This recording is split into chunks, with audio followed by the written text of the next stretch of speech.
बहन, तुझे सांस नामक बीमारी हो गई है। आह। पलंग से नीचे पैर रखते ही वसुधा घुटनों पर हाथ रखकर कहर उठी। अब तो लगता है जल्दी ही काठी का मोहताज होना पड़ेगा। घुटने तो बिल्कुल ही काम से गए।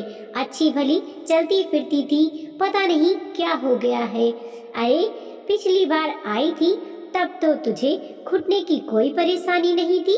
1.5 साल में अचानक क्या हो गया? आदित्य की शादी में तो तूने कितनी भागदौड़ की थी। जया ने वसुधा की हालत देखकर दुख और अफसोस से कहा। हाँ, उम्र भर तो अच्छी रही, पर बस पिछले 1.5 साल में ही पता नहीं क्या हो गया है।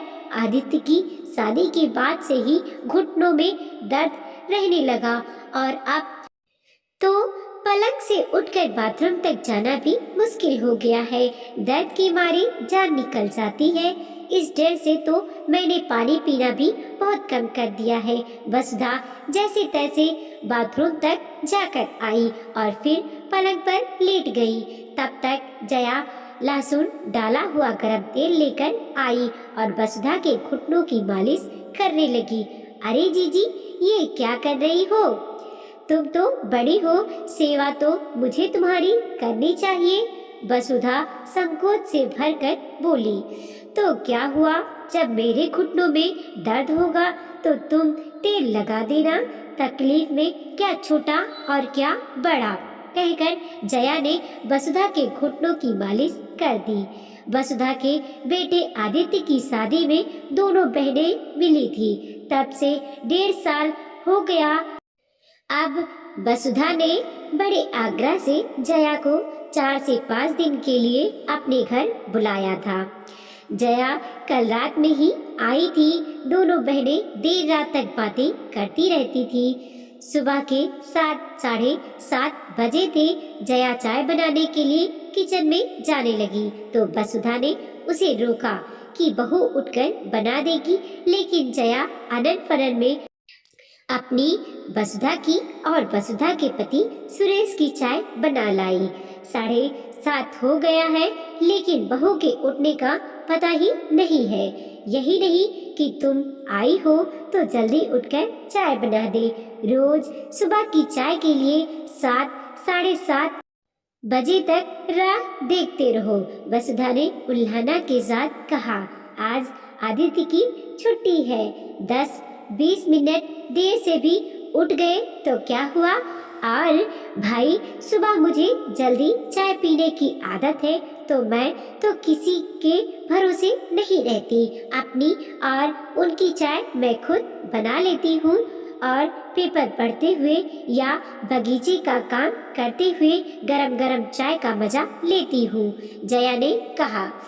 हमें अगर सुबह 5 बजे या और किसी ऐसे समय चाय पीने की आदत हो जो आदत दूसरों के लिए सुविधाजनक ना हो, तो फिर हमें ये काम खुद कर लेना चाहिए, बजाय दूसरों के बनाने का इंतजार करने और उस पर चिढ़ने के, जया ने गंभीर स्वर में कहा। 15-20 मिनट बाद बहू यानी अनु रसोई में आई तो चाय के बर्तन देखकर छिप सी गई। कोई बात नहीं अनु, चाय पी चुकी तो क्या तुम्हारे हाथ की बनी हुई चाय फिर से पी लेंगे। आप बताओ सब्जी क्या बनानी है, जया ने कहा और अनु के मना करने पर भी फटाफट सब्जियां निकालकर धोकर काटने लगी। तभी आदित्य भी किचन में आ गया। सुरेश भी वहां आ गए। अनु वसुधा को कमरे में ही चाय दे आई। बाकी सबने किचन में बैठकर साथ में चाय पी। जया नाश्ता और खाना बनाने में समान रूप से अनु की मदद कर रही थी। साथ ही पुरानी बातों का दौर और हंसी मजाक भी चल रहा था। अनु भी खुलकर हंस रही थी। वसुधा के कमरे तक सबके हंसने बोलने की आवाजें जा रही थी। अनु की आवाज सुनकर वसुधा को आश्चर्य हो रहा था। अनु वसुधा से तो कभी इतनी बातचीत नहीं करती। महीनों से तो उसने उसे हंसते मुस्कुराते भी नहीं देखा था। जब सबके खाने का समय हुआ तब वसुधा ने नहाने जाने की बात की। अनु ने सबका खाना परोसकर वसुधा के लिए नहाने का पानी रखा, कपड़े बाथरूम में रख दिए। नहाने के बाद वसुधा पूजा करने बैठी। अनु सबको खाना भी परोसती जा रही थी और वसुधा के लिए पूजा की तैयारी भी करती जा रही थी। कभी पानी देना, फूल लाकर देना, चंदन खींच देना, भगवान का चरणामृत तुलसी चौरे में डालकर आना, पूजा के बाद भगवान जी का तौलिया धोकर सुखाने डालना, फिर वसुधा को खाना खिलाकर तब अनु ने खाना खाया। खाने के बर्तन आदि समेटते हुए अनु को 2:30 से 3 बज गए। शाम को जया ने अनु और आदित्य को बाहर घूमने भेज दिया। दोनों का चेहरा खिल गया। महीनों के बाद वो घूमने जा पाए थे। हमेशा तो खाना बनाने, सुरेश और वसुधा को परोसने तक में ही इतनी देर हो जाती कि अनु मायूस होकर जाने से ही मना कर देती। अब भला रात में 9 बजे घूमने का समय ही कहाँ रह जाता। आज जया ने कहा रात में वह कुछ भी बना लेगी और वसुधा तथा सुरेश को खिला देगी। जया ने देखा वसुधा को अनु का जाना अच्छा नहीं लगा। घर में मेहमान आए हैं और बहू यूं घूमने निकल गई। वसुधा के स्वर में नाराजगी थी। मैंने ही उन्हें भेजा है, वह तो जाने को तैयार भी नहीं थी और मैं कोई मेहमान थोड़ी ही हूँ, जया ने कहा। दूसरे दिन जया ने वसुधा को जल्दी नहाने और पूजा करने को कहा ताकि वह भी सबके साथ बैठकर खाना खा सके। बड़ी अनिच्छा से वसुधा नहाने गई। उस दिन अनु का काम से 1:30 बजे ही फ्री हो गई तो जया ने उन दोनों को पिक्चर देखने भेज दिया। दोपहर में आराम करने वसुधा और जया पलंग पर लेट गई। वसुधा फिर घुटनों पर हाथ फेरते हुए कहारने लगी। पता नहीं क्या जानलेवा बीमारी हो गई है। मैं तो अपनी जिंदगी से तंग आ गई हूँ। ना चल पाती हूँ, ना कहीं आ जा पाती हूँ। बस इस कमरे में कैद होकर रह गई हूँ। वसुधा फिर अपने घुटनों का रोना लेकर बैठ गई। तुझे सांस नामक बीमारी हो गई है वसुधा, और कुछ नहीं। अचानक जया बोल उठी। क्या? वसुधा चौंक गई। हाँ, और यह बड़ी भयंकर बीमारी है। एक बार यह रोग लग जाए तो उम्र भर पीछा नहीं छोड़ती। जया के स्वर में हल्का सा व्यंग्य था। क्या कह रही हो दीदी, तुम भी ना? वसुधा चिढ़कर बोली। मैं ठीक कह रही हूँ, तुझे कुछ नहीं हुआ है। मध्यम वर्गीय भारतीय घरों की सासों के साथ यही होता है। उम्र भर वो घर का सारा काम करती है, लेकिन जैसे ही बहू घर में आती है सारा काम उसे सौंप कर पलंग पर बैठ जाती है और बीमारियों को न्योता देती है। अरे, मेनोपॉज के समय हार्मोनल चेंजेस होते हैं। इस समय तो शरीर को व्यायाम की ज्यादा जरूरत होती है ताकि वह स्वस्थ रहे, लेकिन तुमने तो पलंग पकड़कर बीमारियों को न्योता दे दिया। उम्र भर घर का काम करने के बाद अचानक शरीर एकदम निठल्ला होकर बैठ जाए तो क्या होगा? मशीन को भी बंद करके रख दो तो उसमें भी जंग लग जाती है। फिर यह तो शरीर है। पिछले 1.5 साल में अपने शरीर की हालत देखी है। वजन कम से कम 25 किलो बढ़ गया है।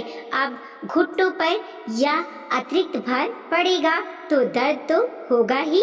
मोटापे से घुटने खराब और आगे मधुमेह को आमंत्रण और फिर कोसती है बेचारी बहू को कि इसके आने से ये सब हुआ।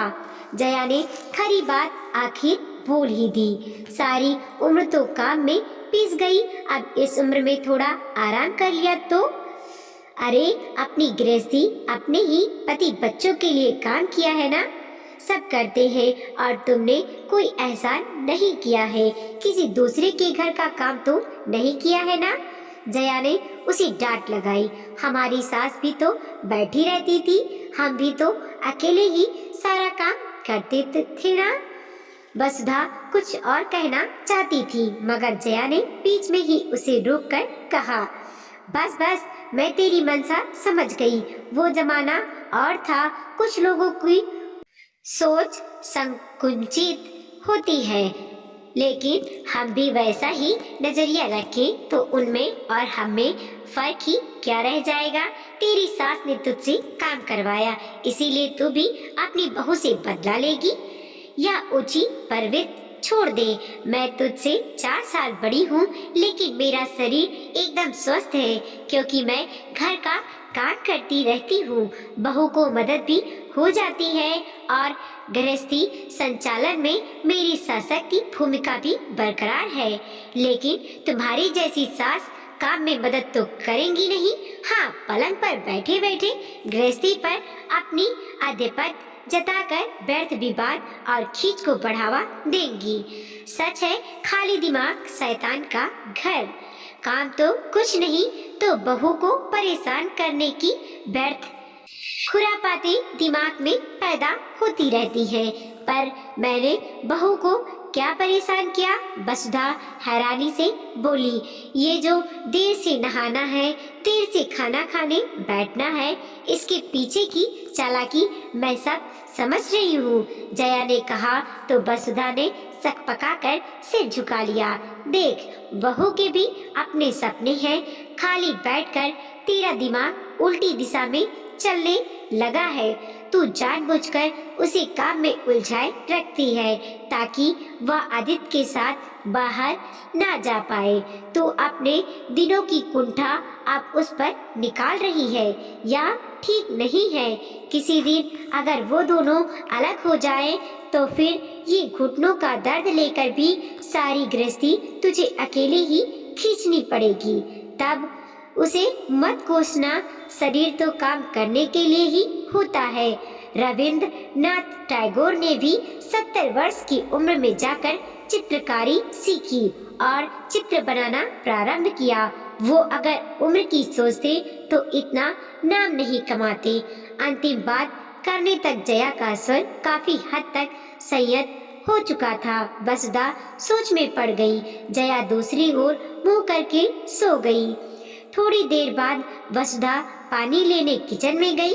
जया ने चुपचाप देखा, वसुधा बड़े आराम से चल रही थी। वह मुस्कुरा दी। जया को सुबह सैर करने की आदत थी। दूसरे दिन वह सुबह उठी तो देखा वसुधा उससे पहले ही उठकर बाहर जाने को तैयार थी। यह देखकर जया सुखद आश्चर्य से भर गई। थोड़ी दूर ही सही पर वसुधा जया के साथ पैदल घूमने गई। इतने दिनों से उसके पैर बैठे बैठे अकड़ गए थे, अब जोड़ खुलने में थोड़ा वक्त तो लगेगा। लेकिन जया को तसल्ली थी कि कम से कम वसुधा की बुद्धि पलटी तो। घर जाकर चाय भी वसुधा ने ही बनाई। बर्तनों की खटपट सुनकर अनु दौड़ी दौड़ी किचन में आई तो वसुधा को काम करते देख आश्चर्यचकित रह गई। वह चाय बनाने जा ही रही थी कि जया ने इशारे से उसे मना कर दिया। आदित्य और सुरेश भी किचन में चले आए। वसुधा ने सबकी चाय टेबल पर रखी। आज पूरा परिवार एक साथ बैठा था। लो अनु, तुम्हारी सास अब एकदम स्वस्थ हो गई है, अब वह सब काम कर सकती है। बस अब तुम उस पर एक नई जिम्मेदारी डालने के लिए फटाफट से उसे दादी बनाने की तैयारी शुरू कर दो।